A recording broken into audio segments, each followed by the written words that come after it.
मित्रांनो नमस्ते.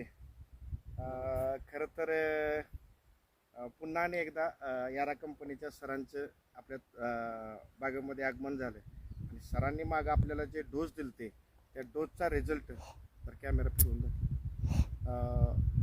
रिझल्ट सांगायचा म्हटलं तर मला उत्तम पद्धतीने फुटवा सरांच्या मार्गदर्शनानं भेटला. शेतामध्ये आपल्याला काळोखी चांगली काळोखी अजिबात शेतकरी मित्रांनो नव्हती, तर अतिशय हिरवीगार एशियन पेंट पिका पडेल साहेब.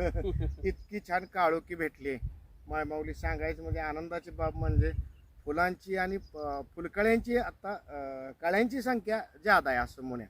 कारण आता आज पहिला सर आपण तोडा केला 3-4-5 किलो वांगी भेटली आपल्याला, तर सकाळीच तोडली.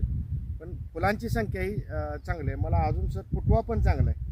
अजून फुलकळी वाढायसाठी आपण मागल्या वेळेला काय काय घेतलं सर? 17-0 यार नाही का 17-0-17 जी ग्रेड आहे सुरुवातीच्या काळात घेतली होती. कशासाठी आपण घेतली होती? मुळांचा विकास चांगला होतो, सल्फरयुक्त ग्रेड आहे, आपटेक चांगला राहतो, त्याबरोबरच नत्र आणि पोटॅश समप्रमाणात आहे, त्यामुळं पेरातलं अंतर जास्त पडत नाही किंवा नंतर जास्त झाला तर पेरातलं अंतर पण पडत नाही, अंतर मापात पडते आणि फुटवा एक नंबर चांगला होतो. आणि दुसऱ्या वेळेला आपण 11-11 डेल्टा स्प्रे म्हणून आपली 11-11 जी ग्रेड आहे ती घेतली होती, जेणेकरून फुटवा निघून फुलांची संख्या निघावी. त्यावेळेलाच आपण त्यासाठी जेव्हा पिवळसरपणा होता त्यावेळेला याराविटा झिंट्रॅक ज्याच्यामध्ये ऑक्साईड फॉर्म्युलेशनचं 39.5% झिंक आहे, त्याबरोबरच बोरॉन 10% असा आपण एकंदरीत झिंट्रॅक वॉटरचा स्प्रे घेतला होता. आणि आता आपण मागच्या वेळेला त्या व्हिडिओमध्ये म्हटलं बी होतं की ज्या वेळेला फुलकळीत प्लॉट असेल, सेटिंगच्या वेळेला प्लॉट असेल, त्यावेळेला आपण याराचं याराविटा सेनिफॉस आणि याराविटा बड बिल्डर जे फुलकळी निघण्यासाठी आणि झालेली फुलकळी सशक्त करून सेटिंग करण्यासाठी हे कॉम्बिनेशन आहे. तर ते आपण आता ह्यानंतर स्प्रे घेणारच आहे. आणि यानंतर पुढचं शेड्यूल जे आहे ते आपलं 17-0-17 अजून एकदा जाईल. त्याच्यामध्ये थोडं 12 मिक्स करून आपण कॉम्बिनेशन शेड्यूल रेसिपी बनवू आणि हे करू.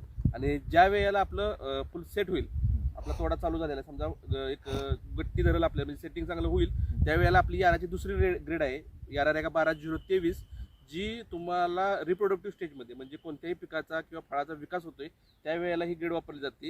ही ग्रेड साईजसाठी पण काम करते, ज्याच्यामध्ये 12-0-23 म्हणजे ॲक्च्युअलमध्ये 13-4-25 प्लस सल्फर विथ मायक्रोन्युट्रिएंट अशी ग्रेड आहे, तिचं आपण ॲप्लिकेशन करणार आहे. आणि कॅल्शियम बोरॉनचं तर अजून एक आपण ॲप्लिकेशन करणार आहे. आता सर सांगायचं म्हटलं तर मला एक समाधान काय वाटतंय की आता आज बाजारामध्ये म्हणजे आमचा काल रात्रीचा विषय झाला की आपण काय करतो शेतकरी मित्रांनो, 052-34 आपल्याला ड्रिपमधनं द्यायचे. मग आपण दुकानदाराकडे जातो आणि आपण दुकानदाराला काय म्हणतो, इस्रायलची 052-34 लागवड दे.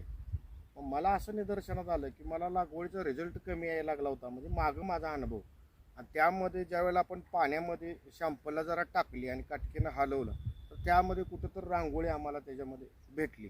पण ही यारा कंपनीचे जे प्रोडक्ट आहेत काय याचं मला बऱ्याचशाच लोकांच्याकडून कळालं. आणि आपले मित्र दत्त कृषी सेवा केंद्र तुपारीचे भैयाचं नावच लवकर लक्षात येतं, राजेंद्र भैया, त्यानंतर श्रीराम कृषी सेवा केंद्र ताकारेमध्ये आहे, अमोल त्याचं नाव आहे, आणि ह्यांच्या आपल्याला सहकार्य झाले. त्याचबरोबर साहेब इथं आमच्या भवानीनगरमध्ये पशुपती कृषी सेवा केंद्र जे आहे ते अतिशय म्हणजे काय म्हणूया तो शेतकरी पण आहे बिचारा आणि त्याचा अनुभव फार मोठा आहे.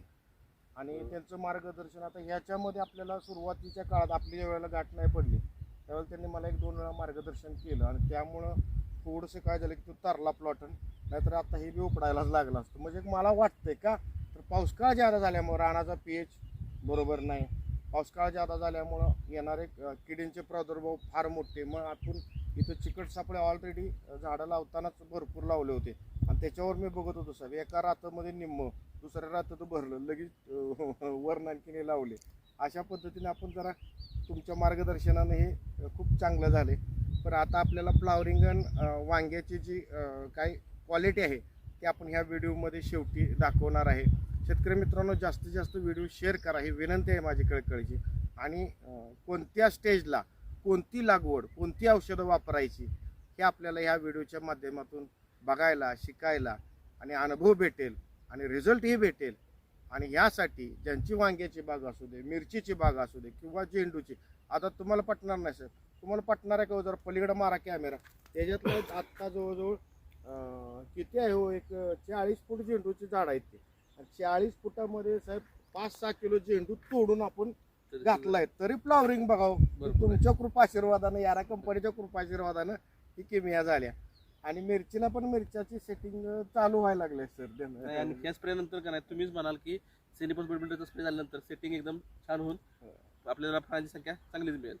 ओके, जास्तीत जास्त व्हिडिओ शेअर करा, व्हिडिओ कळकळीची विनंती, लाईक करा. धन्यवाद. रामकृष्ण हरी.